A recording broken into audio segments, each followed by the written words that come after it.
মসজিদে আকসা এটা এমন একটি মসজিদ যেই মসজিদে আমার নবী মেরাজে যাওয়ার সময় নামাজ পড়েছেন।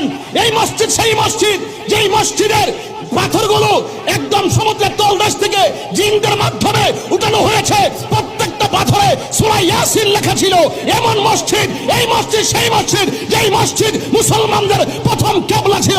জীবনের রক্ত দিয়ে হলো সেই মসজিদ আকসাকে রক্ষা করে ছাড়বো, ঠিক কি না বলা?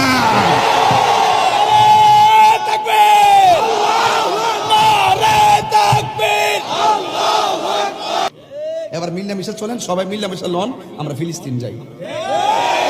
কতক্ষণ ঠিক না বেঠি? পরিষ্কার কথা। আসেন, বসেন, কথা বলেন। আসেন, আমরা কি ধারণ করি বুঝা যান। বয়েথের বাংলার জমিন স্যার তিন বেলা খাইয়া খেয়া খালি ফেসবুকে লিখলে চলতো না, ডাইরেক্ট চলে আমরা যাই। আমরা প্রস্তাব করে আমরা পাঠাই দেন। শুধুমাত্র বেশি আমরা ট্রেনিং লাগতো না, ডাইরেক্ট সমান করে বললাম। কতক্ষণ ঠিক না? আয়েন মুসলমানদের অবস্থা বলেন। আমরা ঠেলাঠেলির কারণে কিন্তু এই সুযোগটা হয়েছে। আজকে ইহুদির পিছনে ইহুদিকে সহযোগিতা করছে, কাফের পাশে কাফের দাঁড়াই গেছে, আর আমরা মুসলমানের পক্ষে দাঁড়াইতে পারতেছি না। এর চাইতে বড় লজ্জাকর কিছু হতে পারে না, ঠিক কিনা বলেন? মানববন্ধন করলে হবে না। আমাদের মাননীয় প্রধানমন্ত্রী বলছে আমরা ফিলিস্তিনের পাশে আছি।